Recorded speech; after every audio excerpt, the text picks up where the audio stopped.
Hello everyone, welcome to the Outclaws Podcast. A huge thanks to the r/Wings of Fire Discord server for collaborating with us. Please do also consider checking them out. Their link is in the description below. Before we get into the episode, I'd like to give a welcome to our new staff members, Iridium, Venus, and Atticus. I'll now hand it over to the host, TheTopBug.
Hello everyone, welcome to the fourth episode of the Wings of Fire podcast titled The Outclaws. It's a series where I invite a couple of guests to appear on the show to talk about a different book of the Wings of Fire series, created by Tui T. Sutherland and published by Scholastic. I'm your show host, TheTopBug, and here are the guests appearing for today. I'm Atticus, I'll be a guest today, and basically how I got into Wings of Fire is I came across it in my school library when I was in the second grade of secondary, and I just realized this story really does have an arc, and there are actually a lot more books than I expected, so I started off there. And the first book that I've actually came across is The Dark Secrets. I obviously can't start reading from there, but I did, and I think it's pretty interesting. It's one of my favorite books still, till today. Yeah, I think it's definitely a good one. Yeah, I came across it, I was working in a library around 2017, because there was like a Darkness of Dragons promo outside where I was working out, and there was also Darkstalker that was just lying out in the hallway. And I picked the series from there, and yeah, I really like it. So I wanted to create the podcast because I wanted to talk more about it.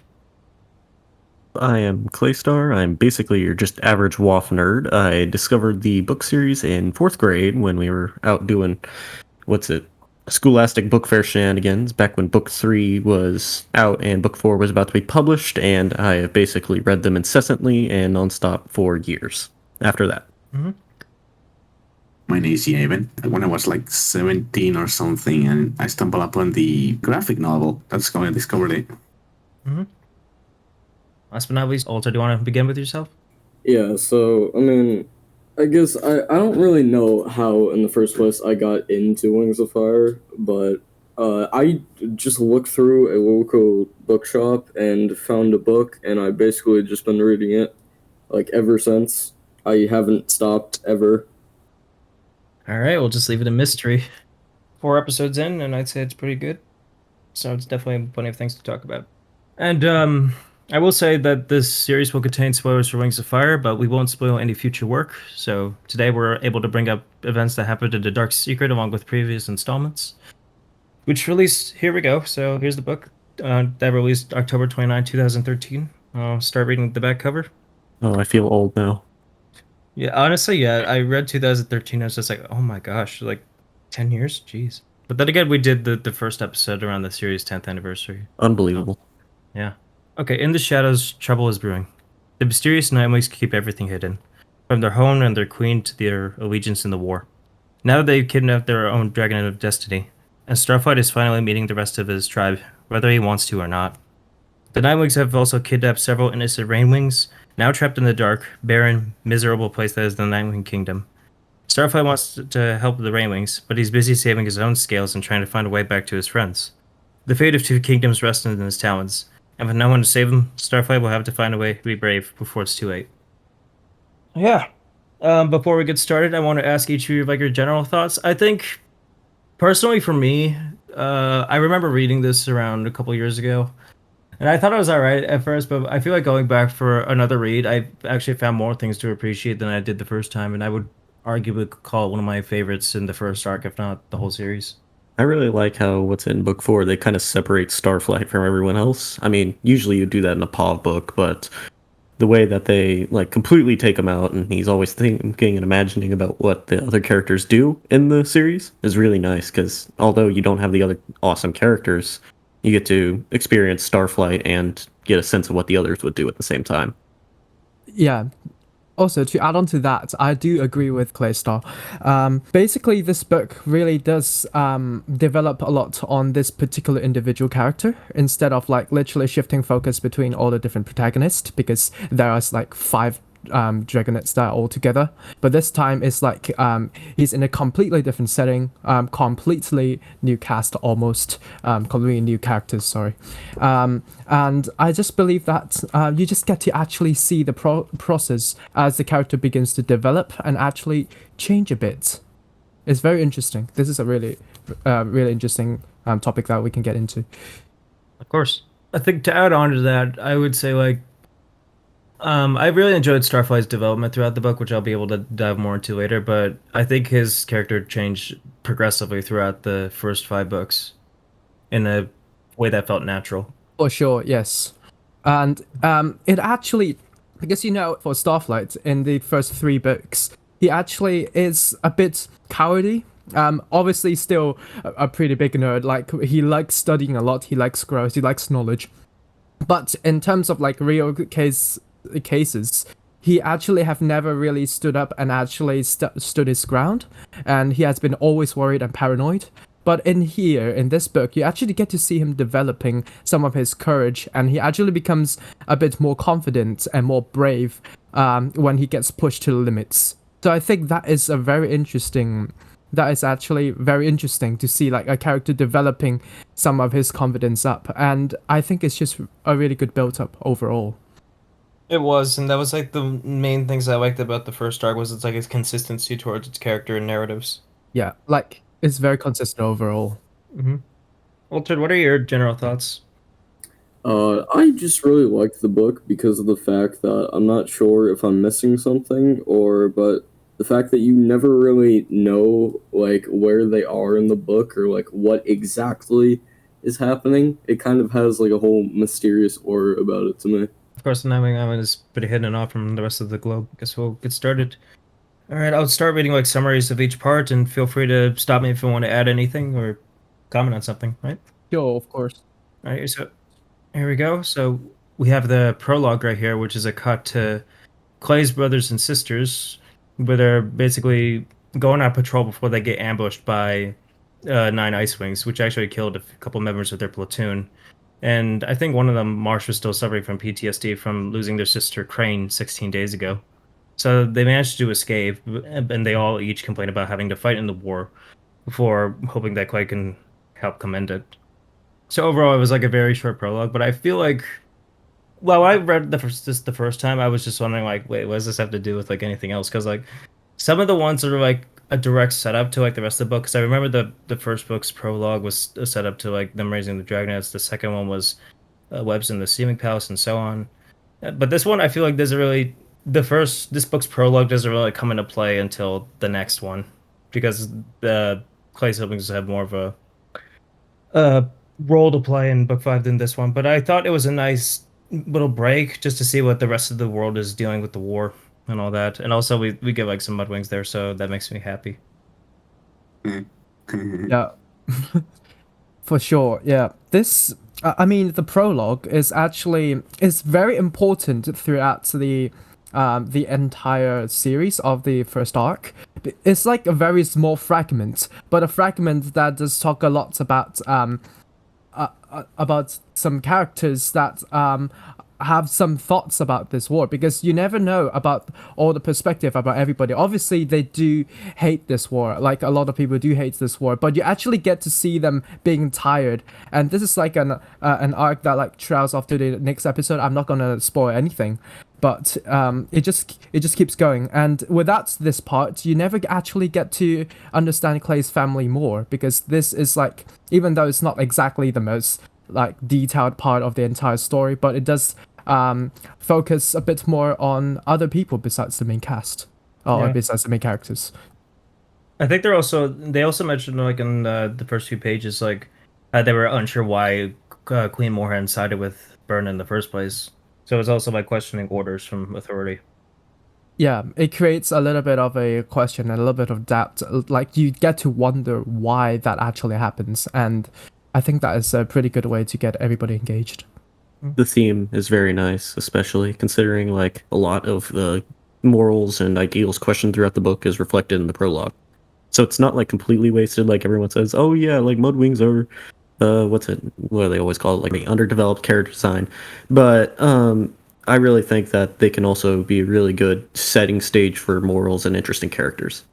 Right. Indeed, of course. And I think that sort of details do tend to build up eventually. Obviously, they do stick to the original design and other bits. Obviously, it was originally underdeveloped, but they do develop overall, generally, throughout the different, throughout the arc. And then it sort of like trails onto the second arc, even though it's not like the main focus. Right, of course. Mm-hmm. That was another thing. And also, there was like plenty of PTSD in the first act, so I was like, yay, fun times. I also got like some shredded wings and blood pouring from the throats, so yeah, good start overall. Yeah. Mm-hmm. Just reminds how much different it is from the other series. Just a little bit of It's kind of dark. violence to start the morning. Definitely, of course, and I mean there are quite a bit of a depth going on here because it shows a lot about the people's well-being, about the dragons' well-being, because they just face like some casualties and now they have to survive and there isn't a break for them at all. So this just basically conveys a message of how awful war actually is, but it happens. Right. But also, like, where they attacked was pretty interesting too, because it was like on the Mud Sky border, which is like very far from the Ice Kingdom. So that was like a clue in on like the portal being used for later. Yeah, All right. indeed. All right. Well, I think that's the prologue. Let's go Yeah. to the first act, which is the secret plan, chapters 1 to 6. If again, feel free to stop me anytime at all, just to add something or whatnot. Of course. Here we go. Starflight wakes up in the middle of the volcanic Night Kingdom after being grabbed by the Nightwings at the end of the last book. He's in a dormitory surrounded by other Dragonets. They said that he's there because he failed. Before he can really think about what this means, he's brought to a room deep in the volcano full of Nightwings by Morosir to interrogate him for information. The Queen is not there, but her daughter Greatness is. After Starflight accidentally lets slip that the Rainwings are planning an attack on the Night Kingdom, and Deathbringer is imprisoned for helping Glory escape the Night Kingdom, he goes hunting with Morosir. After a comment from Starflight about horribly dead and infected with bacteria Morosir's prey must be after sitting there dying in the forest floor for several days, and how his stomach wouldn't be equipped to deal with it, Morosir decides to know who Starflight's father is, and takes Starflight to meet him. Apparently his father is Mastermind, the head scientist of the Nightwing tribe. While on the way to his lab, Starflight runs to the Nightwing that Morosir picked out to replace him in the prophecy if needed, Fate Speaker. The three of them head to Mastermind's lab, and they find out that, as head scientist, he's the one who's been chaining Rainwings to walls and doing experiments on them. Combining everything he knows about the rainforest tunnels, the Venom experience, the Nightwings' inexplicable decision to support Blister, he figures out their master plan. The Nightwings need a new home. The volcano's slowly killing them off. They plan to help Blister win the throne in the war, then her army can take the tunnel from the Kingdom of Sand, and the Nightwing army can take one from the volcano. And together they can enslave the Rainwings to claim the rainforest for their own. So that's pretty a lot to take in on the first act. So let's go through it, yeah? Yeah, of course. Mhm. So we're already kind of like separated from the main group because, as you mentioned earlier, Atticus, like, yeah, this is the first time where we're like fully separated from the main Dragonets for a good portion of the book. I would say about 80%. Yeah, about 80, almost 90% actually. It's just the last few parts where they actually get to make an appearance. Other than that, I think they don't really get to make an appearance except for Starflight. Well, because yeah, he's like taken away to the Nightwing Island for like most of the book, so of course he would Exactly, be like, yeah. gone for most of the time. Mm-hmm. And I think this decision is actually really interesting, made by like the author, because like you don't really get to see all those character developments. Maybe the first book there are a few parts where they are separated, because Claire has been brought to the prison and things, but it's not as long as this book, because this book is like 90% of the time it's just one dragon, and with the rest of the group where they don't even know, and actually get to creating bonds and actually creating relationships within a new sets of people. I think that's just very interesting. Well, not only that, but I think each of the Dragonets have a lot of growing up to do, both individually and together. And I think for them growing up together, I think that almost all but concluded by the end of the third book. I mean, they still had a bit more development in the second books, but I could see why Starflight would be alone for a majority of the time. Yeah. Oh, not to mention I forgot to mention this earlier, but yeah, they tossed Vengeance into the lava pit. Oh, yes. Yeah, that is actually pretty cool, because really, really cruel thing to do. The Nightwings, they've actually gotten used to this. They're not really as big of a reaction as we'd think by a lot of dragons. But obviously, Starflight was looking at this is usually very tragic for even ordinary people as readers. But for them, it's like they've already seen it so many times. That represents how messed up they really are. Well, I mean, each of them are very desperate because they've been living on that volcanic island for such a long time. Yeah. And all of them are pretty much starving. So I think the whole tribe was endangered, they say, because there was about 40 Nightwings in that council. Yeah, there are quite a lot of them. They're actually lining up against, it's forming a huge circle, and it's really crowded. I found the interesting detail how they hang off from bats, which I found pretty cool. Yeah, it makes them a lot more menacing. Yeah, it does convey the idea that they are indeed pretty intimidating. Well, not to mention they're also very isolationist. Yeah. Yeah, I think Mastermind is a perfect example of the desperation of the Nightwings, especially with all the Rainwing experiments and stuff, and how he essentially shows how bad of a parent he is to Starflight, but all the experiments he does and stuff is all out of necessity to try and make sure that his tribe survives the horrible island. Yeah, but that also shows that some of his morals are lacking a little bit, because you don't just chain somebody up and just do all the experiments on them. Even for us, I'm not going to go a lot into the brutal things, but even for us, we do tend to do some experiments. Scientists, they do experiments on other organisms, but we never actually directly capture in person and just do all the experiments. This is just straight up cruel. And doing this, you're not actually putting them in environments that they're usually in. That is very low in ecological validity. And it just doesn't represent how an ordinary Rainwing would basically live on, and all the characteristics won't show because you just lock them up in a cage, or lock them up in chains in this case. I like this comment from Nova here. I feel like Mastermind showed Starflight a future version of himself that he could be, and a realization about what he wants. I think the purpose of introducing Mastermind into the picture was essentially what Starflight could have been without his humanity, in a sense. Yeah, definitely. He's not exactly he not exactly doesn't have humanity, but that also shows how much the actual the tribe is actually affecting their way of thinking. They don't really have a lot of morals and not a lot of ethical considerations, and yeah, it makes them look really it makes them a bit cruel in terms of doing any actions. I think it's also bordering on the line between resolve and madness. Yeah. Yeah, for sure. While it is born out of necessity, it's not exactly the world's best decisions. No. I mean, definitely not. It's understandable, but it's not really justifiable. No, it's not justifiable.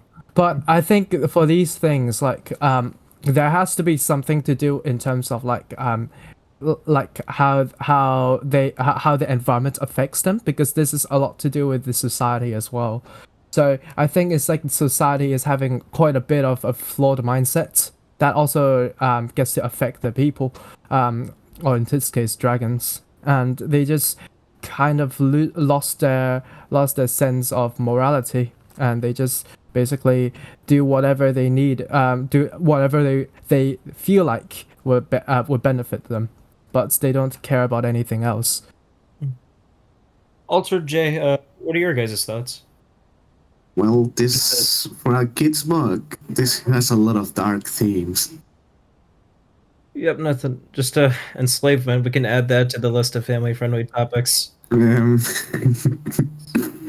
very family friendly, guys. Let's just slave some dragons. I mean, they did bomb the Summer Palace back in Lost Air. And they literally killed someone in the prologue of book 1. They did. That is true. I think that they also mentioned how like 3 Rainwings died from malnourishment in the Nightwing Island. Exactly. Family friendly for all ages. We can add that to the family-friendly counter. I think we're at like 7 already. Yeah, And, like, probably. who cares? It's just enslavement. Like, what could possibly go wrong? No, it's everything goes wrong there.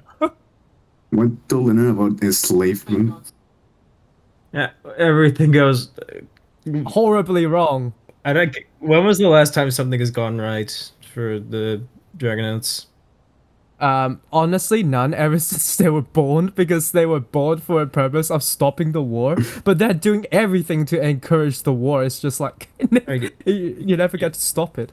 Yes, I think so. Said when Glory became queen. Okay, yeah, that was like one good thing out of like 30 other bad things. I'm sorry, have you taken a look at the captured and put in jail counter yet?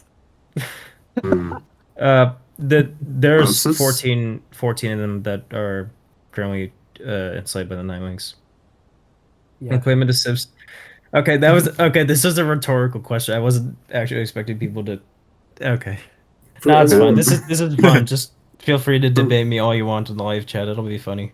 No. It'll be funny. Something I'm interested is the technology. Talking about the most popular trap. Oh, of course, because they're like the most Technology developed. level. Of pretty much everything people are bringing up in the chat that's supposed to be good has its own consequence that was probably worse than the good thing. Yeah. Well, talking about technology here, I would experiment with the wings. How do they? What kind of level of technology do they have, though? Well, I think- they created like a desalinizer, I think it was called, where they purified the water. Yeah, but also keep in mind, one of the main setbacks for Mastermind was that he couldn't freaking invent glass, because that's the easiest solution to counteract the venom, because it's transparent, but you can essentially attack through it. And there are multiple references, especially in book 5, to glass objects, like where you'd be able to light a candle and put it inside one of those glass holders. And apparently, I'm guessing, this is one of my first theories, that since they were so isolated, they weren't able to trade technologies with anyone on the outside. I was about to say, yeah. So Makes sense, yeah. That was later in the book where they said because they were so isolationist, they couldn't gather any information or like trade routes from any other tribe. So they had limited information based on like their own home and whatnot. we certainly know Mastermind never leaves the island. Yeah, for sure. So basically, they separate themselves from a lot of knowledge they can potentially get from exploring outside, but they just keep staying hidden, and they think that makes them superior. But in reality, like the truth is, it doesn't really, because it makes them quite oblivious to the world, basically, because they're just surrounded in this environments that they're used to, and when they don't explore, their creativity will start to shrink a bit, because they then don't really know what other things is out there except for the things that they are actually used to and they actually get to see, because eventually you get to explore the entire place where you're living in, but you won't start to actually have new knowledge or new input if you don't get to explore the world and actually get to see and interact with new things. I think that's one of their bottlenecks here. Okay, Yeah. before I forget, what are your guys' thoughts on Fate Speaker? Because I know she's pretty a divisive character in the fandom. I really like her. I mean, Fate Speaker does have like a pretty important role here. Like, she acts as a kind of a supporter to Starflight, and actually, it's like very ironic where all of the dark the Nightwings here are pretty mean, and they're pretty cruel and lacks all the morality and all those sort of like things that like normal people or normal dragons will actually think about. But not Fate Speaker. She's seems to be quite chill. She's a bit more positive than the others. She seems actually genuinely care for all the individuals there, because right here when you get to meets the new members, meets the new characters. I think we could probably like discuss more of this in Act 2. I realize we've been in Act 1 for a little bit. Yeah, exactly. But yeah, there is a contrast here, and it's very, very obvious. And I think that sort of highlights her and spotlights her as one of the characters that will be more focused on later. I love how she makes fun of Morris here. Yeah. I don't remember how she made fun of Morris here. That was like in the first, chapter 5, I think it was? Yeah, I think it was chapter 5. It was literally just, oh yeah, I heard you, but I'm going out anyways. Yeah, great argument. Unfortunately, I don't care. Yeah. What's it? One of the just totally derailing this for a different conversation. I love how it takes exactly 2 pages for Starflight to figure out the Nightwing's entire plan. I mean, yeah, he's a smart boy, but it literally took him 2 pages. I mean, yeah, it gives him a lot of plot, like gives you essentially what we're going to be going up against. But he's really smart, and that really just proves it, because it's freaking hilarious. I mean, he technically figured that out over the course of 4 books, because it was like a culmination of different things. With the Morrisier coming down the raid on Scarlet's Arena, him telling him to choose Blister in the war, the tunnels. Like, I feel like all of that was cluing in on their plan. Yeah, I just love how fast he clicks it together. It foreshadows their plan. It's like a foreshadowing to the future events that's actually going to happen. And I think it shrouds off pretty well, because like you get to know a bit more. It slowly accumulates into to your knowledge of what their plan is, and eventually it makes you think, basically, this process. And the thing is, like, it's very well laid out, where you get to know some and you get to doubt about some, and there are just a lot of thoughts. It basically makes you immersed into the story, and actually gets to sort of tell you a lot of the details that you won't actually get if you just basically read, for example, like a summary, or if they tell you everything. They actually make you think here. Of course. Yeah. So what were you trying to say? Sorry about that. No, I was about to say I think we're ready to move on into Act 2, unless anyone else has any last minute thoughts. I mean, there are a couple of things that what we might be able to talk about. It's that, like, I mean, you can actually see the behavior of the Nightwings there, because, like, remember the part where Starflight is actually not used to the atmosphere, and actually, like, even the smell, their breath smells horrible. It, like, basically tells you how awful their condition really is in terms of their living environment, and they don't actually get to go to anywhere else. And you can see that where they're actually going is just surrounding the area, like the land of volcanoes, and there's nothing else for them. And they seem to be pretty restrained, most of them, and there's like a very huge, strong sense of authority there that kind of controls them. Well, each of them are malnourished, and they're only allowed to eat like 5 times per month, I think, because they rotate eating schedules. Let's move on to Act 2. Act 2, Queen's Secret, Chapter 7 to 20. Again, feel free to stop me anytime. Starflight gets to meet the other alternative Dragonauts of Destiny, a Skywing named Flame, a Mudwing named Ochre, a Sandwing named Viper, and a Seawing named Squid. They fight constantly and never get along, and they all seem to hate Fate Speaker. In order to test their mettle, Morosir orders the alternate Dragonauts to kill Starflight. So yeah, that's a pretty good first exercise, I'd say. Yeah. Hey guys, kill Starflight. Yeah. GG no re. Yeah, like, imagine just getting, like, literally just getting somebody out of random when you just introduce them, and now tell others to kill them. Like there's like a WTF moment in your brain. Look, hello. Let's just mark you. What's up, Jay? It's like Hello, this more than you. Mm-hmm. Of course. So as they were getting ready to kill Starflight, he flies away and manages to trick the others except Fatespeaker into getting arrested. We find out that Marcia has orders from the Queen to choose either Fatespeaker or Starflight to be the Nightwing in the prophecy, and then kill the other. Later that night, Fatespeaker wakes up Starflight and demands that they go explore the fortress. They go to the part that collapsed in the previous volcanic eruption nearly 10 years ago. The old treasure room. It's empty inside except for 2 shriveled Nightwing corpses. They had likely been buried inside the room during the eruption, guarding the treasure and suffocated before anyone could free them. Starflight notices that one of the guards is holding a peculiar-shaped sapphire, a dream visitor, one of 3 created centuries ago by an unknown animus dragon, with the ability to connect people through dreams. With that jewel, he could see his friends again. He tucks it under his mouth so that Fatespeaker doesn't notice and ask questions. He makes it into the dormitory and tries to view Kinkiju. After getting kicked out of a nightmare, he learns that his friends believe he willingly went through the tunnel to warn the Nightwings of the Rainwing assault. Waking up in the morning, Marcia finds the alternate Dragonus through the rain, all the way to the Pyrian mainland, and into a Skywing base. He tests them by trying to convince all the soldiers to switch their sides from burn to blister. Right as the Dragonets are about to be captured, several Nightwings break through the door and slaughter all the soldiers. It turns out this was just another one of Marcier's tests. Swig gets sent off by his own for being useless, according to Marcier. After making it back to the fortress and bed, Starflight is woken in the middle of the night by Fatespeaker again, who says that she wants to follow Flame, who's sneaking out.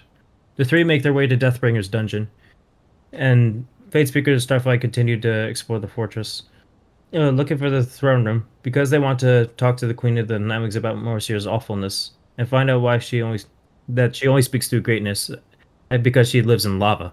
Like, actually lives in lava. She's just taken there like a little hot tub. Except that this getting out of the hot tub will kill you. Yeah, she was blasted in the throat by an Icewing during battle. And diving into the lava was the only thing that saved her since it combated the ice within. I just a little pause here. I found it interesting that, yeah, she just chose to jump in the lava. She had no idea if it would save her or not, but I suppose it was better than freezing to death. Yeah, because she'll instantly freeze if she doesn't find that lava. Yeah. It's basically whether it's basically a decision of life and death, whether you risk it or die in lava, or you just basically freeze. Well, you'll die either way if you don't know. Yeah. So just take the choice. Exactly. And hey, and I can't wait for the lava wings to come in Arc 4. Yeah. New OC. Lava wings. I mean, the Mudwings born from Blood Red Dragons can survive the lava from 1 to 2 minutes at most, but no more than that. Yeah. So. Yeah, it's pretty tough. It's a 1-second decision. Either it's gone or maybe still a possibility. Which, yeah. I suppose it was better than the alternative. Yeah. Anyway. Of course. Battle Winner keeps herself hidden so nobody else knows. It's also revealed that she really was telling Marcia to do all those horrible things. She basically gave him free reign over what he does, all to save the tribe. After returning to the dormitory, Starflight tries the Dream Visitor again. He finally manages to make Glory see him, and explains his predicament and the Nightwing's plan. After using the Dream Visitor, he has the sinking feeling that someone saw him using it. Battle training in the morning goes horribly wrong when Viper slashes Flame's face with her venomous tail after being pushed by Starflight to save Fatespeaker, and she lands in a pool of lava. Starflight begs Ochre to go save him with his blood red scales, but he tells him that he was never born in a blood red egg, neither on the brightest night. So that's when Starflight realized that Marcia was trying to tamper with fate entirely. And he goes to confront him about this before Marcia shuts him down. After that, he goes with Mastermind to another Nightwing meeting, and there, the council decides that they're about to attack the rainforest that night. That's Act 2, so yeah, a lot more to take in. I love how none of them see Starflight as a threat. No, it's just, let's take him along to our council meetings. This won't go wrong. Well, no, I mean, they kind of just don't mind him there. Let me think. I think Fatespeaker came more into play in this act. Definitely. I found her situation to be a lot more tragic than when I first read it, because when I first read it, I was like, oh, okay, this is great. She's just gonna say, oh, I foresee you're gonna, I don't know, go left today. I knew pants. It's literally her to me, her character was literally the me and empath meme. Yeah. F for Viper. Yeah. I mean, Viper was gonna kill her, so. Yeah, I mean, he dive in to save somebody. So either way, there will be casualties.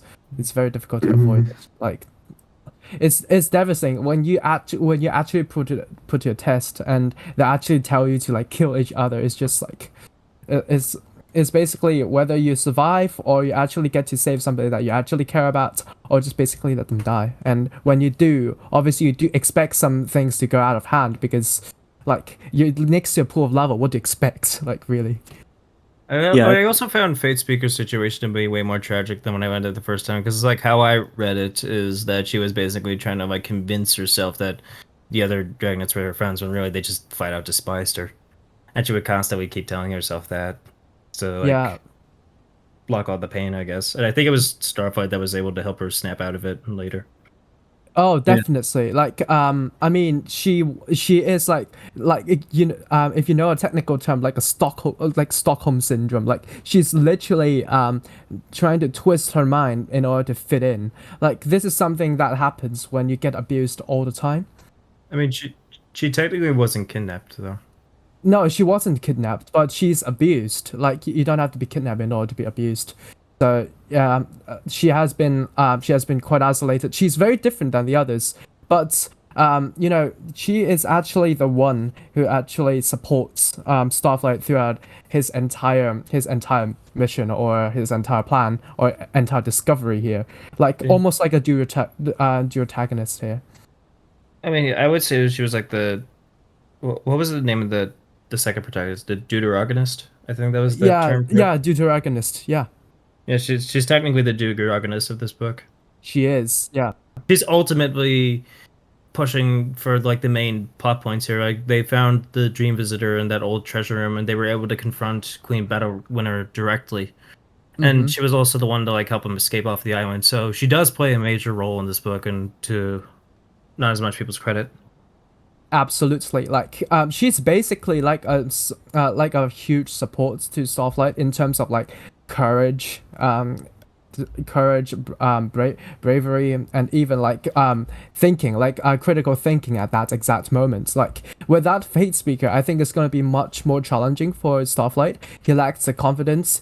He lacks like the immediate critical thinking. He just goes into panic mode all the time. But this kind of settles him down a little bit, and it actually gets to think and actually gets to act immediately in that exact moment. And I just think, yeah, she is very important. Of course. And I think Starflight definitely had a growth of character in this second arc too, because like he had to face like some pretty horrible things. Like when he saw like that entire Skywing base get burned down to the ground with everyone trapped inside. Oh, like, yeah. that was a pretty harrowing experience. Because not to remember, just minutes before he was basically giving a brave speech of how he promises that he'll end the war and then everyone will be able to go home, just for them just to get brutally slaughtered. Not even minutes later. Yeah, it's just I mean, like, honestly, that part is just straight up unnecessary. Like, they don't have to do this, like, because they got convinced. Like, you know, the way that Starflight does it is by motivation, is by actually offering something logical. That's like a logical reasoning there. When you want to amend like the sort of conflicts and the sort of violence there, but eventually just all that swept away in a single brush. Like, that is just horrible. Imagine how you feel like when you actually start to convince somebody, but all your work is just threw to waste. He did able to hold his own against Viper. I mean, he did indirectly kill her. Yeah. One more PTSD for the PTSD tally. No, but Yeah. he actually gained enough courage to like actually stand up to Murrus here, because at that point he was just kind of following him around, just doing whatever he told. But he actually like confronted him about altering the prophecy and fate. Indeed, and that is a breaking point for Starflight, because that's that point when he decided to interfere with the battle and actually dives in to save his friend. And after that, he actually got more he got more courage, and he actually has more self-confidence after this. Because before he's like always doubting. When you see his thoughts, because this book really does reflects a lot on the character's thoughts and actually writes it out. That's something very unique to this book. Even though some of the more detailed books to do this, and you actually get to see him, like, instead of panicking and doubting everything, he starts to come with a plan. Okay, what can I do next? Instead of, oh, what should I do? I got nothing in mind. It's very different. It's like a very huge turning point to him, and it changed him in a long period. I think a lot of his decisions, like in previous parts, were basically revolved around what would Clay, Tsunami, Gloria, and Sunny do? What would each of them do? That was basically his major thought, making decisions before he started making decisions for himself near the end. And during the Indeed. book, like, he spends his time thinking about Clay and Sunny, and eventually you see him like drifting away from that, because throughout the book he's finding out who he really is. He's finding his confidence, and it's very apparent by the end of the book. Yeah, very, very apparent. Like, very obvious. Yeah. I think that his character was like the most tragic out of the original Dragonites, because like each of them got to like find some connection with like their home or family, but he has none of that here. Like, his mother is dead, his father tortures Rainwings, and then the entire island is just killing off his tribe slowly. Yeah. And not to mention, like, near the middle point where he dream visits Kikuju, like he firmly believed that his friends thought he betrayed them. Oh, yeah, that part. So that was definitely like his low point when he felt like really alone and worthless. Yeah, and he felt guilty as well, because he tried to do something, and then eventually ended up feeling that he has actually done something bad and hurt his friends. That is just really, really sad up there. And you actually got to see something, is that this book also tries to convey the message of try to find who you really are. And obviously something that Staffler has been doing, I think, is a really great inspiration in life. He puts himself into others' shoes and actually thinks about what others are thinking. But he's like doing too much of that instead of actually discovering who he really is. I think another important theme of this book in particular was just like breaking away to like forge your own path, because like for the past 3 books he was like a pawn of someone else for the most part. Yeah, because he was definitely like he tried to convince the others to switch sides to Blister, but he wasn't having none of that. no, he's not. So it does show a lot of character development here. He's a very complex character. Like, there are lots of thoughts here, lots of thought bubbles. I think out of all the characters in the first arc, his was developed the most consistently, because we see it gradually progress from each book. Yeah, definitely, because like he changes every time when we see him. There are something to add to it. It's like a steady accumulation according to you, very consistent. The other characters, I think some of them, for example, I mean, I'm not gonna leak a lot of the other things, but for example, like Clay, I think there can be more developments there. I kind of feel like Clay, I'm more sad of, because like after the first book, where I remember talking about in the first book how like there was a whole theme of like nature versus nurture, and like that self-conflicting identity crisis he had to go through. But then after that, his default personality trait just becomes food. Yeah. I'm so upset about that, by the way. Yeah, Clay is a good character. Like, why? Like, the thing is, like, they're basically like simplified everything. So he said, oh, because his theme is food in the first episode, then just make it that way and just get rid of everything else. It's sad. God. He had so much potential, and they ruin it like that. Oh God! If I ever do a graphic novel episode on the first book, I'm definitely gonna rant about that. Yeah. Oh, God, do that with you. That's a drawback of this book, because like this character is like really, really gone when you actually saw a lot of build up, and then it just suddenly like goes whoosh, going all the way down the hill steeply. I think with the series of like so many different characters, like some characters are definitely gonna be more consistent than others. Yeah. And this is like one very, very particular and very obvious example of how the characters are actually developed, because I think that is some serious that's like a serious disadvantage here. Like, this character, you actually grow to like them, but I mean, Clay, I think he can have more. He deserves more. He deserves more attention and more build up. But that just didn't happen. So This is my Justice for Mudwings campaign. I'll make it into a T-shirt. I will buy him a T-shirt. yeah. It's just The hive mind continues. Okay, that is okay. No, no. that's arc 3. Yeah, no, I was talking about the Wings of Fire hive mind Oh. of Justice for Clay, not that one. Okay, thank goodness. Because that's the thing about the namings and things, we get to misunderstand something. Gosh. Yeah, wrong one. I want a T-shirt. Yeah. Wrong one. Yeah. All right. Any last minute thoughts for the second act before we transition to Act 3? I mean, Yeah. there are some serious things here because I mean they do get to experience a lot of it's like a military style sort of like schedule where they get to do all the things in the morning, and then at night they like have a solid schedule, like they have to make sure like sleep, and then the next day they have to like be waking up at a specific time to do something. It's just very cruel here. And the way where Starflight actually gets to dream visit the different dragons, Glory, you actually get to see a bit of Glory here. There's like some focus on this character where she actually gets to listen and actually properly analyzes the situation and makes sensible moves here. Actually, I think that is like very, very essential because that also shifts more focus, because usually Wings are described to be lazy, to be like very oblivious about things, and they just wants to go about with the schedule. But it shows that how Glory is such a considerate character, and that also kind of trends off to the next arc. So we'll leave it to that. I was about to say, with that much discussion we had on Glory just there, I probably should have had you for episode 3. Dang. Yeah. What's it? You should have contacted me earlier. Wait. Um. Yeah, maybe.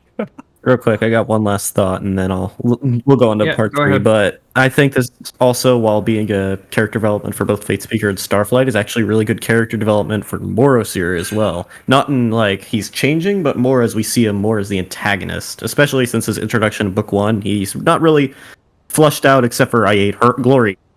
Well, he was definitely antagonistic, but the main antagonist of that book was Scarlet.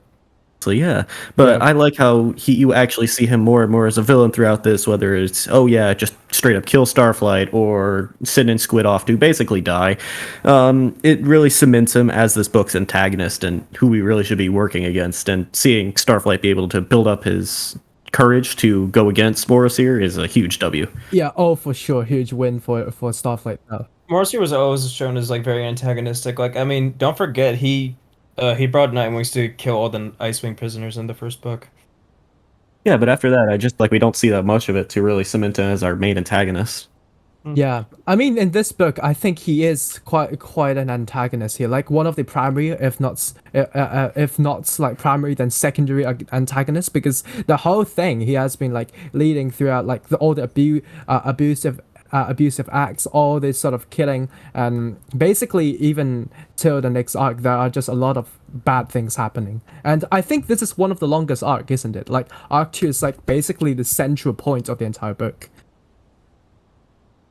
I think Arc 2 is definitely longer, but I'm pretty sure Arc 3 is the longest one. Arc 3, yeah, Arc 3 is definitely long as well, but Arc 2 is like the central point where you actually get to see all the character development, all the small details, and yeah, it's just very detailed, very well thought about. Well, Arc 2 was also more about the history, which is a discussion for another time. Yeah. No, I mean, sorry, I mean the acts of this book. Oh Right. no. All Yeah, right. the act. Yeah. Right, Act 3, yeah, it was definitely that. Mm-hmm. All right, any last minute thoughts for part 3? I think we're good. What's up? Oh, you mean? Oh, okay, never mind. Act 3, yeah, Act 3, yeah. Mm-hmm. Part, act, tomato. Section 3, Clause 1, Subclause 4. There we go. Perfect. Number 3. Yeah. Number 15, Burger King foot lettuce. The last thing you want in your Wings of Fire book is more freaking dialogue. The last thing you want in Pantala's where am I going with this? Narnia. Narnia. Just let me. All right, let's just do this. Yeah, we got Act it. 3, The Truth, which is chapters 28 to 28. After racing back to the Nightwing dormitory and discovering that somebody has stolen his dream visitor, and with no way to contact his friends, Starflight decides that he needs to escape back to the rainforest right that moment. With the help of Fate Speaker, they escape to the tunnel to the rainforest by convincing the posted guards that the Queen has ordered them to find the cure for Flame's poisoned wounds. After letting Glory know that the Nightwings plan to attack that night, she readies her army. They decide to attack first and free the prisoners to give them the element of supplies, and by using the tranquilizer guns, that they can knock out any Nightwings that they come across without killing any or being killed, which is actually Sunny's idea. Starflight confesses his love to Sunny before heading off into battle. They get into the Night Kingdom as one big disguised army, but it's clear that something is wrong. The volcano is about to erupt. They begin to free the prisoners, and Glory takes Starflight to go have a chat with Queen Battlewinner. On their way, Starflight realizes that Mastermind has been creating a sort of armor, one that supposedly keeps you liquid or something else trapped inside it along with a dragon. This armor would have been for the Queen to wear when she exited the lava pool so that the lava would continue to combat the ice. When they arrive, Starflight, Glory, Greatness, and Fatespeaker all confront her. And Starflight shares his idea at which the Nightwings could be welcome into the rainforest if Battlewinner handed her crown to Glory. Battlewinner is enraged and refuses to bow down to the Rainwings. She tries to step out of the lava pool to kill them, but she freezes to death. Glory Starflight free Deathbringer while the volcano rumbles more and more violently. Starflight decides to save the Nightwing tribe from the impending eruption by allowing them to pass through to the rainforest if they swear allegiance to Glory. When the last few Nightwings go through, there's only one left to confront. Murasir tells them the truth, saying that he made up the prophecy. The entire thing was a lie, built by the Nightwings for the sole purpose of capturing the rainforest. Before the Dragonets have a chance to decide what to do with him, the volcano erupts. A tidal wave of lava and fire kills Murasir. As the Dragonets escape into the tunnel, Starflight is hit in the face with a blast of fire that leaves him blinded. The main book ends with Starflight getting shot with a tranquilizer dart. Yeah, it was a very different tone of ending than the previous 3 books, which end on a somewhat hopeful note. This one is kind of bleak in the comparison. Mm-hmm. It's kind of a cliffhanger. Like, you would wonder what happens to the main character. Does the main character die? If we don't know about that's the next book, this character will be featured again. It's like we get really worried about this character at the end. I think one of my favorite things about this arc is like it was basically a build up to the deconstruction of like the Chosen Ones type storyline. Because you know how it usually goes, like there's a prophecy like telling people like this is how you're going to save the world, but then it's revealed at the end of this book that the whole thing was just a ruse, which I found very interesting. Because like there were definitely hints and pieces scattered along the book. I mean, I found it interesting in the 3rd book that the Rainwings were the only tribe that did not know about the prophecy. Because when Glory brought them up to them, they had no idea what the hell she was talking about.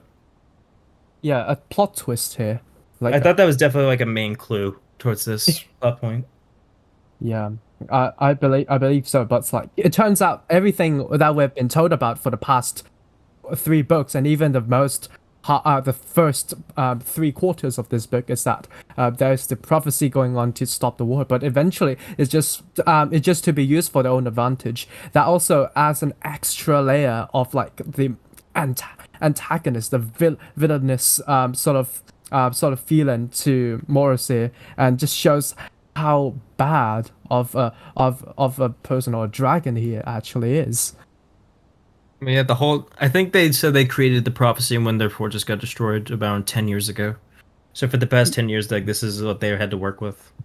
Yeah, and I mean the whole thing again, like throughout this acts, there are a lot to talk about. How the main characters gets to return, like the Dragonets, the Dragonets, like for the prophecy, they are back here, and then they are actually trying to get a plan to for the battle, for the big plan, so that they'll actually get to confront them and actually probably get something to work out. And I just think this tone is entirely different than Act 1 and Act 2, because it's very mysterious here. But for Act 3, it's like a challenge to life and death. So it's very different. It was also a feeling of dread, too, because like at that point, like they realized that that everything they'd done was essentially pointless. Yeah. what I've done is basically to help to do more bad instead of doing more good, and that basically adds another darker tone and might traumatize a lot of people here because I mean, you're doing something for the gain of this tribe, and they almost succeeded until this point, and yeah, it's just it's horrible. Like it was definitely a plot point that turned the entire first arc around its head, which I found really enjoyable. Which is that's kind of like one of the reasons I like this book was like that major twist. Like all of it was like everything up to this point was a build up for that. Yeah, it is. It feels like until you get to like the peak here, it reveals everything, and boom, your whole perspective of this story is much deeper, and also much more interesting instead of like just saving the world and plotting you to that particular ending. Now is the whole ending change for you. It's like a turning point here. Yeah, so not only did we give Starflight and all the gang PTSD, but we're now giving the reader PTSD as well. Yeah. I'm gonna up the PTSD counter to 5 now. I've lost count of the PTSD counter. This is probably gonna have to go in post. It's gonna like go higher. Don't worry, it's gonna go higher. And we get goes much higher. Oh god. Everything just gets worse. yeah. Well, not so much like Sunny is the only one that really wanted to continue the prophecy, because like the others, like when they found out that it was all a ruse, like they just wanted to end it there. Yeah, even in the book, Starflight remarks on like, yeah, pretty much everybody but Sunny would want to stop. Yeah, that makes the reader think that she wants to continue. Like, it also shows something. It's either that she is very desperate, she wants to get something done because she has already started it, or it shows that she's a bit premature here. She hasn't actually developed her ideas and actually gets to know how awful of the thing that I've been doing and what she will be continue to do. She might be a bit oblivious and a little bit like just a bit naive here. I would have to disagree. I would have to disagree with that entirely, because like the fifth book. Okay, this is a mild spoiler. It's like the fifth book was basically a deconstruction of all of that, because like one of the main things that Sunny hates is when people mistake her optimism for stupidity. No, I mean, this is what this book makes the readers feel. I'm not saying that is what's happening. It's not the truth at all. No, because you got all the other things that happens afterwards. But that makes the reader think of either of these situations. But it's none of that, of course. Of course. Yeah, and I mean, there is another thing is that like, imagine like. You have like a person who basically guides the entire land. Obviously, I think there can be a bit more to add to the Queen, because we get to have a few moments where we actually know Queen Battle Winner, but not a lot compared to the others like Queen Scarlet, and like. What should I say? Like, when they stay hidden and you're basically guided by somebody who you don't really even know, it's like, I don't know whether it's actually, if you're comfortable in saying something. There's a movie that's called 1984, and it reminds me a lot about the Big Brother, where they're always watching you and you don't even know who they are. Right. Claystar, Altered, Javen, what are your guys' thoughts? Just like in the whole like twist and all that. I think it's actually really good. Like, just looking at the twist and all, I literally, I kid you not, when I finished reading this book, I put it down, I sat down, and I was like, you cannot be serious. That is not how it ends. It's both like a testament to how the twist went and how invested you can get in the characters. Yeah. Of course. Mm-hmm. Mm-hmm. And also, this is like Starfight's like catharsis factor, because like he actually finally manages to stand up to Morris here without hesitation this time. Yeah, he like, you can see that from the beginning. Like, there's already a difference that you can compare. The contrast between the beginning and the end. The beginning is just, all right, I'm gonna follow whatever because for the sake, I'm very paranoid. And at the end, he said, no, I'm not going through that again. I'm going to stand on my ground, and I have my own beliefs, and I think this is the right thing to do. And he also manages to push Tsunami out of the way from the impending lava too. Yeah. And I think that's a really brave act, honestly. I think that's something that, like, hats off, honestly. Hats off to Starflight here. Classic Starflight W. Yeah. He Yeah. he actually stood up before in book 2 about when Blister was about to say that Snowy was the one that killed Gale, and he stood up. Yeah.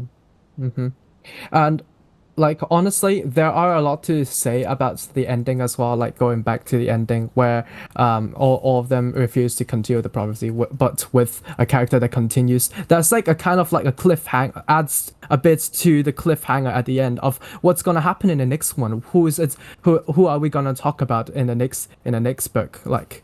We never know, but like this sort of point, it makes you wonder what the character thinks. The two examples I've talked about might be some what the readers think. Maybe some of them have already guessed that it's not the entire situation at all, and they disagree with some of the other readers. But it's a good build-up point, like to sort of show like, oh, this one particular character stand out from the others. Why would they want to continue? What exactly the story behind it? It's like basically a good point to wrap it up, except for like all the tragedies that happened where Starford was rendered blind and injured, and all these sort of like sad turns at the end where you wonder whether he actually gets to survive or not. It's very different. I think it also challenges your understanding of like the events that like held place. Because like up to this point, like everything was pretty straightforward with each of the narrative plot beats, but this one like kind of like flips it over its head and kind of forces you to challenge your understanding of like the prophecy, each of their goals, the characters themselves. I think the central theme of this book is deconstruction. Yeah, deconstruction. Like it's basically it tells you all the things. The first 3 books is like, oh, we got an idea, we're telling you everything, but like the 4th book's like, nope, that's not exactly what we're telling you at all. Now you have to rethink again. Like that's basically what I thought about after I've read this book. Of course. Something that confuses me at the end is why did he have to get blinded? Because the lava hit him in the eye. I mean, but he had the chance to escape it. No, not really. I mean, it's like a very critical moment where where they literally just experienced the eruption, and it's not like we don't have to think about what to do next, but before he even thought about like literally leaving behind him, he got blasted. I mean, his blast is already not that serious because Clay already blocked some of it, but it still managed to land on some part of him. So I think like it's not that easy to avoid like these sort of situations, especially when you're in such a critical moment, realizing such a big truth of what you have been doing is basically a lie and is plotting us to do our own selfish things. It's like basically all these things combined that makes him unable to actually move. Like imagine if you hear this, you would get traumatized as well, won't you? Right. Yeah, that's just what I think. Still kind of confusing me that he got blinded and a few burns and that's it. I mean, you don't even know whether he was actually blinded at that point. You just know that he can't see and he actually got injured, but you didn't know until the next part. Are you kidding? Like, he got hit in the eye with lava. I'm pretty sure that'll blind people. It either blinds him or he's dead. Like it either blind. Kind of made me wonder. It kind of made me wonder why was the choice to make him blind. Because plot and also volcano. Mm-hmm. I was thinking like, is this some kind of like what you see is a lie? The prophecy was a lie all along. I mean, the thing is, like, you might think this character would continue to be like the front line and actually gets to like be like the ultimate guide now to everything, but at the end it just basically destroys like this sort of thought of that, oh, he will be like the senior guide now, and then he won't face any difficulties in life anymore after he overcame his own fear and his own paranoia. But no, now he has to deal with like something physical, either that or he is actually dead. He might not even be blind at all. He might have like literally blasted his brain or something, and he might have died. Of course. So, yeah.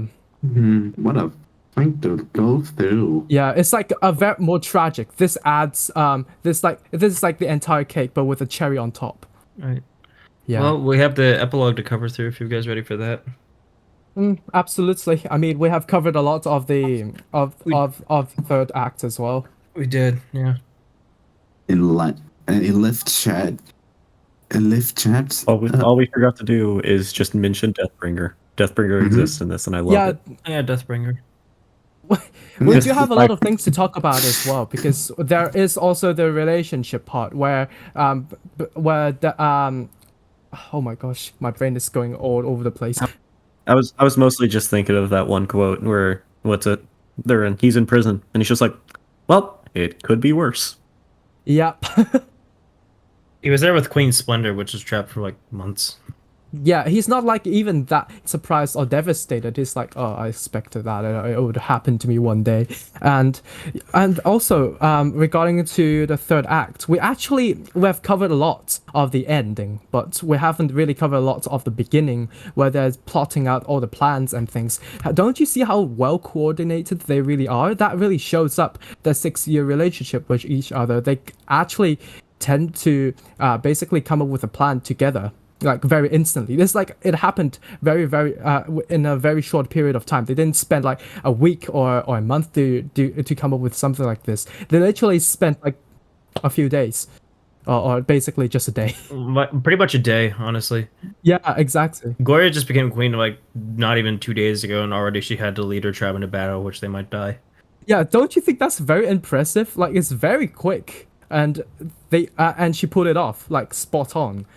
And also there is a part about the relationship between Sunny, where Starflight tells Sunny that he loves her. What do you think about that? He gets reacted. Yeah, I mean, it's another breaking point, right? Isn't it? Well, it's more understandable, honestly. Yeah. He didn't have the courage to do it like at the start, even at the start of this book, and not to mention about the previous 3 books. I don't think it was about them getting together. I think it was more just about him getting the closure he wanted. It's kind of funny to me that in like almost every book there's like the character has a love interest or something. There's only like 2 I can think of at the top of my head that don't have a love interest in the main series. Yeah, I mean they all of them do, but like until this book, you get to know that Starflight has a huge strong love interest to Sunny, and he actually has developed so much that he now has the courage to actually speak it, because he always think that if I say everything like this, everything's gonna go wrong, but he actually did it anyways at the end. So that's a huge breaking point for Starflight as well. All right, well, with that out of the way, are we ready to talk about the epilogue? Yeah, Sure. of course. There we go. Yeah, it shows us each of the Sandwich sisters. We start with Blaze and Glacier, which Glacier's not pleased about them choosing Blister, allegedly. And she wants to meet the Dragoness just to see which sister they really are supporting. Blister meets with Nautilus and his son Squid that ran off earlier back in Act 2. And she presumes that Marcia is dead and vows to kill the Dragonets, and Byrne is keeping Queen Scarlet as her prisoner. Yeah. Yep, that's a pretty fast epilogue. Yeah, Digest though. Well, because like it's mostly just setting up for like the final act of the 5th book. Yeah, it's like, but I think this part is like very short, very like it sounds simple, but it's not. I think both the prologue and epilogue of this book are like setups for the next one. Yeah, I think it is a good it's a good fragment to add to, because like obviously you do have all the other prologue and epilogue of the other books as well, where they're all related to the series, but instead of basically just building up to what we have currently, it builds up to something that's in the future. It's like a future proofing thing. Yep. A good plot actually, like, because it is like it basically tells you more about whatever is going to happen in the future, and basically what the outcome will be. Yeah, it's a lot happening. All right, with all that saying, what are you guys' final thoughts on this book? I think personally this is probably like one of my favorites in the first arc, because it was just like all that setup and payoff like worked so well. And it was like a culmination of different things that made this pretty great. I would give it like maybe an 8, I would say. I'll give an 8.5. I think this book is really good. I do agree with you. One of my favorites as well. Like, if not the most favorite here, because it's just so much depth, like so much of a character development. There's so much of a plot happening, even though it's very concentrated on like a very short period. I mean, all the books are not like over a very long period, but this book is like, I mean, it happens in like what, 2 weeks or a week. Like, it's just very fast of how everything just moved on and rolled over. Yeah, I'd personally give it a solid 9, and I'm definitely biased because I really like this book. But I think It's there's a not lot biased. of stuff. Okay, well, I mean, sorry, this is- my personal this is- opinion, yeah. So I yeah. guess it isn't biased. But Yeah. there's a lot of good stuff you can really dig deep and digest to, but still simple enough on the surface that you can understand the main plot without having to read it a second time. Yeah, I mean this series, they call it like young adults fiction. I think this adds a lot of depth to it's like a bridge connecting you to like the young adult stage to like the actual adult, where you actually get to see all the cruelty of the world conveyed in this book, to tell you like how brutal some things are, and basically what you have to do in order to develop yourself. It basically, this whole book, like I think I have like the meaning of this book is to find who you really are, and at the same time being aware of the others around you and how much they actually care. And sometimes what you have been learning your entire life might just basically be a lie, and you have to be cautious about that. Altered and Jay, what are your final thoughts? Blindly shocking. 8 Sweet. out of 10. Nice. That gives us an average of 8.5. Yeah, I'd say so. All right. Yeah. With all that out of the way, let's dive into Q&A time. This one's from the Glowing Platypus YouTube. Who's your favorite character in this book? Starflight. You know, actually, yeah, I'm gonna raise my rating, honestly. Probably a 9. Starflight was definitely my favorite character in this book because for the reasons I mentioned before, just like that constant like build up and development that happened throughout all 4 books, which is pretty great, which is why he's my favorite in this one in particular. Yeah, no doubt about that. Yeah, I think it's pretty reasonable. Starflight, obviously. Here's the next question. Wooden Sparrow asks, what do you think a fried starflight tastes like? Whoa, what? Oh my goodness!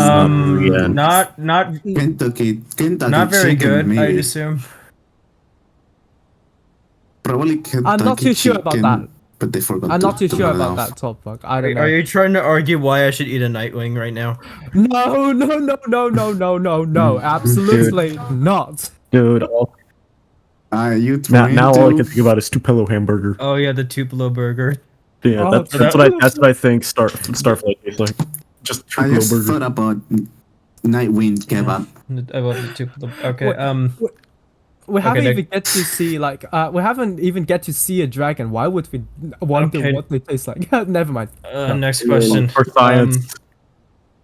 Arjo asks, who's your favorite alternate Dragon of Destiny? I gotta think about that. I think Fatespeaker was definitely the best in my. Maybe this is just a personal bias, because like Flaming Viper were like actively hostile. Okur, like I didn't think it developed as much because then again there's a Mudwing bias in this series, and Squid just kind of ran off after burning the Skywing base. Yeah. For me would be Great Speaker. The one I hate the most would be Squid. I mean that Seawing is like it's like a cowardly as well. Like a bit of a pain in the butt sometimes. I mean, it was cowardly, but I Yeah. didn't dislike him as much as some of the others. No, yeah. It's just so bad. Yeah, I hate him. I mean, they are generally a bit meaner. I think he's not like the meanest out of all of them. I think, like Viper, for example, is it's quite mean to some extent. Flame, I think, like does a lot of the abusive things to Fate Speakers. So, honestly. My favorite is also Fate Speaker, so it's not really a bias here. I don't think you're biased at all. I think that's what generally a lot of people will have in as their opinion, their top pick. And I honestly can't think of the worst because a lot of them do have some of their moments, but they're a lot of them are pretty nasty. I won't say that Squid is my least favorite though. We'll start with P-Peck is building his body count by pushing Viper into the lava pool. Another one for the PTSD This leads counter. into the next question. Yes, I think so asks, do you think Viper deserved her fate, or do you think she should have stayed alive and potentially have her own little arc at some point? I honestly I don't like killing off actors. I can't really answer this question without spoiling a later arc, because like there's one character that does get a little bit more focus. Yeah, But yeah. I think like keeping Viper alive would just like have the little arc repeat. Yeah, I mean, it would get repetitive, but even as a supporting character, I think there is a moment where a moment of redemption if they actually gets to stay alive. So I don't think it's like they deserve. Like I don't think if as like a lot of people does a lot of bad things, and I don't think they all deserve to die because. Like, I mean, everybody has the rights to deserve to live if they haven't done anything too bad. And I just think, I personally think like it might get repetitive if they're main character, but if like a supporting character and you actually get to have them redeemed and actually get them to change, I think that would be pretty interesting actually. Yeah, I think actually Viper's death adds more to her character than what is actually initially pronounced. I think while she didn't deserve it, it's a good plot device. Yeah. Add one to Either the way, it PTSD works. counter. Yeah. PTSD counter. 7. Mm-hmm. Currently at 7. They're probably doing an interpretive dance about Vipers falling into the lava or something. What? Okay, here we go. Argel the Budwing asks, what do you think charred morosir tastes like? Again, Very- with the taste. All right. What are we talking I about? think here, that would man? taste crispy. All right, Ash. listen. I have had Wizard before. Iridium. Wizard is extremely crispy. Teriyaki. Oh Okay, my have God. you Wizard ever- is very crispy. I just Have you ever made a bagel with like a really bad toaster and then it burns the bagel? has anyone and got the another toast around question it? that's not eating someone?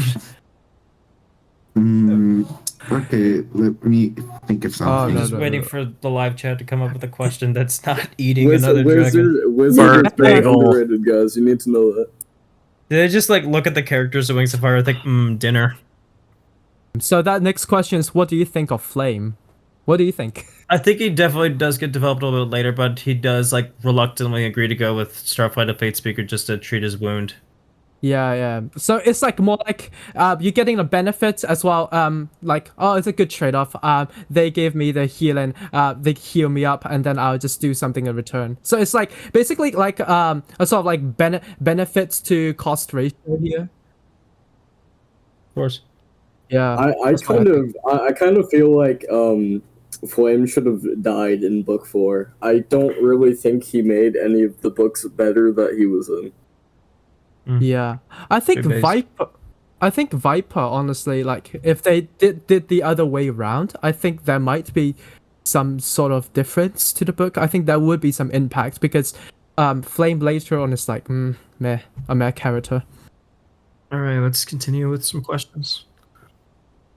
There's this there's this one like fun fun thing called Healed, where they tackle the cut of flame. Hmm. All right, more questions. Rex asks, how resistant are fire skills to ice breath? I think fire skills don't get affected by ice breath. Also, spoilers. Yeah, they don't. Yeah. No. And I can't believe we got Hungary. We got Yeah, the country of Hungary. of Hungary. Okay, what are your thoughts on Squid? He's fine. He kind of just went off. I mean, you did get to see him again. Get to see him again in the epilogue. I think, right? Yeah, we do. Yeah. He got a brief moment of appearances, so he didn't die. He shouldn't have died. He was fine. Like he was just cowardly. I couldn't really find any major reason to hate him. Yeah, neither do I. It's so I annoying. think Squid would taste Yeah. I mean, I thought he wasn't All a this bit time. annoying, sure, but I didn't want him to die necessarily.